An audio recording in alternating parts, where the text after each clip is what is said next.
Good morning students, welcome to a social science class. So in social studies there are three parts. They are history, geography and political science. So today we will start our first chapter, that is let us know the history. तो ये हमारे history के chapter है. तो एक एक chapter हम history के पढ़ेंगे, उसके बाद ज्योग्राफी के और उसके बाद पॉलिटिकल साइंस. ओके. तो first chapter that is let us know the history. In your curriculum of standard 6 we will know about an interesting subject of social science.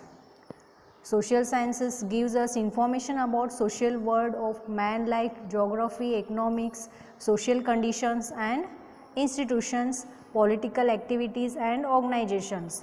Subjects other than history introduce us with the social life of present time. While history gives us information about past of human society with the help of which we know our present. Is it possible for us to know about social life of present time without having knowledge of past? How was man's life when he had not started using fire? Imagine how must have been life of people without agriculture, roads, transportation, houses, etc. History gives us information regarding all such aspects. History takes us to a different world of past. It gives us information about customs and traditions, beliefs, diet and dress of people of different generations. We feel as if we are wandering in some other world. तो मैंने बताया था पहले आपको, तो social science में geography, economics, तो ये सारी चीज़ें अलग अलग पार्ट्स होते हैं. तो हिस्ट्री में हम क्या पढ़ते हैं, जो पुराने ज़माने के लोग कैसे रहते थे, उनके पहनाव कैसा था, तो वो एग्रीकल्चर करते थे कि नहीं करते थे, उसके बाद रोड थे, ट्रांसपोर्टेशन था, तो फिर जो पास्ट थी तो उनके लोगों की लाइफ कैसी थी, तो उसके बारे में हमको जानकारी मिलेगी. तो कहाँ से मिलेगी? हिस्ट्री से मिलेगी, मतलब जो इतिहास कहते हैं. You must be thinking, why should we study about human society of the past?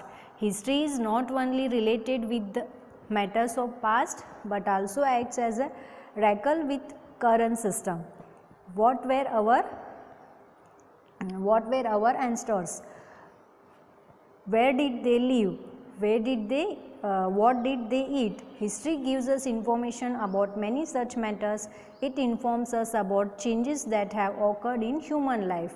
तो हिस्ट्री पढ़ने से हमको क्या पता चलता है कि जो पुराने लोग थे, जो पास्ट लाइफ था, तो उस ज़माने में जो लोग थे उनका वो लोग कैसे जीते थे और वो क्या खाते थे और उसके बाद कैसे कैसे चेंजेस हुए उनके लाइफ में, तो वो सारे चीज़ें हमको देखने मिलती है हिस्ट्री में.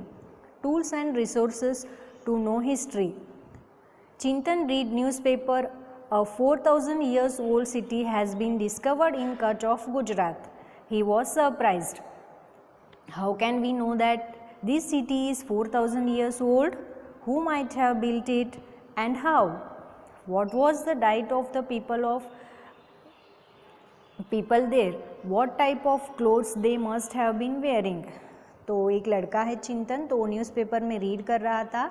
तो उसने न्यूज़पेपर में क्या पढ़ा था, तो एक डिस्कवर हुई है सिटी. तो वो जो सिटी था वो कितने साल पुराना था? 4,000 साल पुराना था.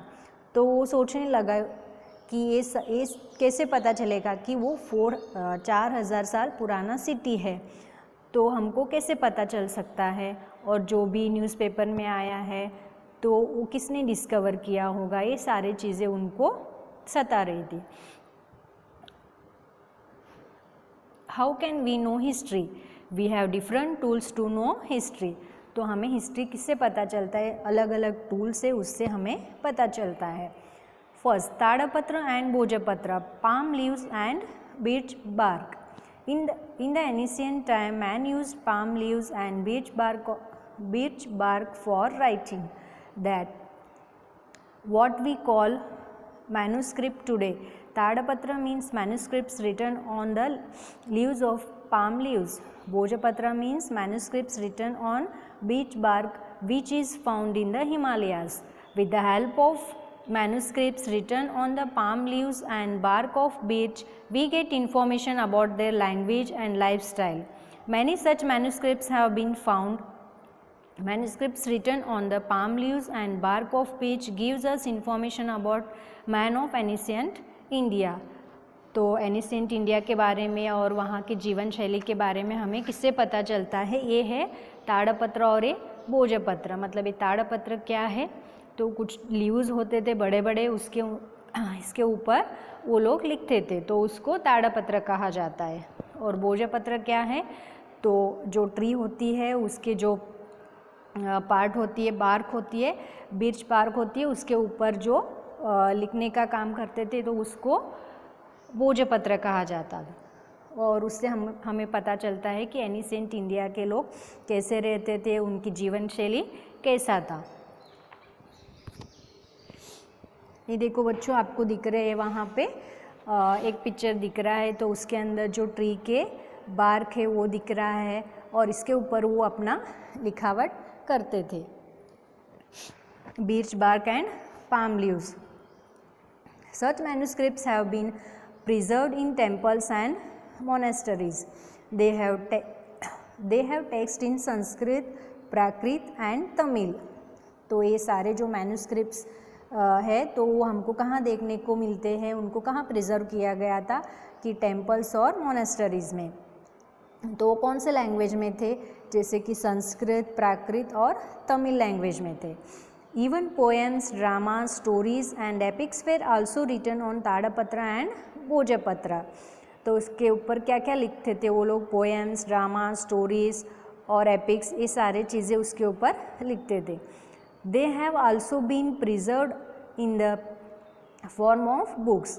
They give us knowledge about the customs and traditions, social beliefs, lifestyle of kings, science, education, medicines, animals, etc. तो ऐसे वो जो पाम लीव्स के ऊपर और बीच बार के ऊपर जो लिखते थे उसका ही उन्होंने एक बुक बना दिया था। तो और उसके अंदर क्या क्या लिखा होगा उन्होंने? तो उस टाइम के जो जीवन शैली थी और उनके कौन से ट्रेडिशंस थे और उनके लाइफस्टाइल, जो वहाँ के जो राजा थे उनके लाइफस्टाइल कैसा था, और साइंस, एजुकेशन, मेडिसिन्स, इन सारी चीज़ें उनके अंदर लिखा गया है। सेकेंड है inscriptions. Articles which are carved on the metals and stone are called the stone inscriptions. जो कुछ आर्टिकल्स मेटल्स और स्टोन्स के ऊपर लिखा जाता था उसको क्या कहते थे? Stone inscriptions. We can know about history from stone inscriptions. Many times inscriptions were done on the metal also. Kings used to converse with people by carving his orders and commands on this rocks. तो ये पत्थर के ऊपर भी लिखा जाता था और ये मेटल के प्लेट्स पर भी लिखे जाते थे। जो राजा होते थे वो क्या करते थे? तो अपने जो भी मैसेज है, ऑर्डर है, तो लोगों को पहुंचाने के लिए क्या करते थे? ये मेटल्स के ऊपर अपना मैसेज लिखवाते थे और उसको बेचते थे। Many Kings and queen have inscribed information about there kingdom, victories, religion and culture on this stones. तो पुराने ज़माने में जो राजा थे, रानियाँ थे, तो वो क्या करते थे? अपने राज्य के बारे में और उन्होंने कौन से राज्य पर विजय प्राप्त की है और उनके कल्चर के बारे में, धर्म के बारे में, वो सारे स्टोन या मेटल पर इंस्क्रिप्शंस लिखवाते थे।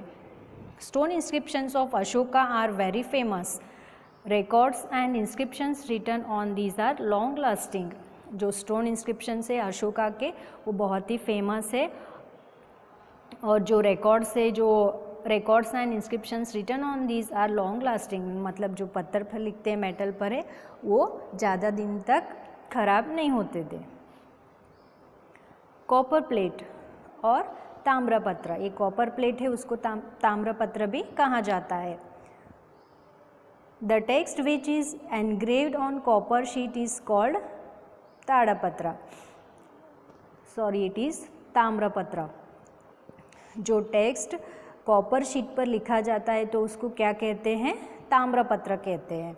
Many kings have engraved information about their administration and donations on ताड़पत्र। सच ताड़पत्रस have been found in Gujarat in large number.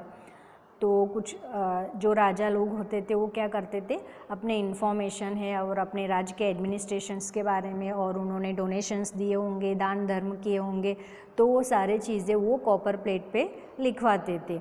और ये ज़्यादा गुजरात में बहुत सारे ऐसे इंस्क्रिप्शंस मिले हैं। They give us information about name, religion, administration and donation. Such ताम्रपत्रस have been preserved in Hemchandra library in Patan, north Gujarat, LD institute of Indology, Navrangpura Ahmedabad, BJ learning and research studies, Vidya Bhavan Ahmedabad, Shri Mahavir Jain आराधना केंद्र, कोबा, गांधीनगर। तो ये जो कॉपर प्लेट्स से गुजरात में मिले हैं तो वो कहाँ पे प्रिजर्व है, इन सारी जगह पर वो प्रिजर्व है। जैसे हेमचंद्रा लाइब्रेरी है और वो कहाँ पे है, नॉर्थ गुजरात पाटन में है, और LD institute of Indology, learning and research studies, Vidya Bhavan है जैसे अहमदाबाद में। ये सारी जगह पर ये कॉपर प्लेट्स अवेलेबल है, मतलब उनको प्रिजर्व किया गया है। इससे हमें क्या पता चलता है, जो यहाँ के राजा लोग थे तो उनकी लाइफस्टाइल कैसी थी, कौन से ट्रेडिशन था, और उनके कस्टम्स के बारे में, उनके विक्ट्री के बारे में, ये सारी चीज़ें उसके ऊपर लिखा गया है। नेक्स्ट है coins. Coins are also an important source to know about the history. We get information about name of king, his religion, culture and time from these coins. Panchamark coins of 5th BC have been found in India, which is the oldest coin. Other than this, gold, silver and copper coins of Greek kings, Mauryan age, Gupta age have been found. They give us information about their social, religious, economic and political structure of that state. तो इन सारे ऊपर जो देखा आपने, जैसे ताम्रपत्र, ताड़पत्र है, stone inscriptions है, इनके अलावा हमें हिस्ट्री के बारे में किससे पता चलता है, कॉइन से पता चलता है। जो कॉइन्स जो है वो भी इम्पोर्टेंट सोर्स है हमें हिस्ट्री के बारे में पता करने के लिए। तो जैसे राजा का नाम है, उनका धर्म है, कल्चर है, और उसके ऊपर जो कॉइन के ऊपर देखा लोगों ने ईयर भी लिखा रहता है, तो ये कौन से राजा का था और ये कौन से साल में वो राजा थे, तो ये सारी इन्फॉर्मेशन हमें कॉइन से मिलते हैं। जो पंचमार्क कॉइन्स है 5th BC के टाइम पे, तो बहुत ही ओल्डेस्ट कॉइन है इंडिया के।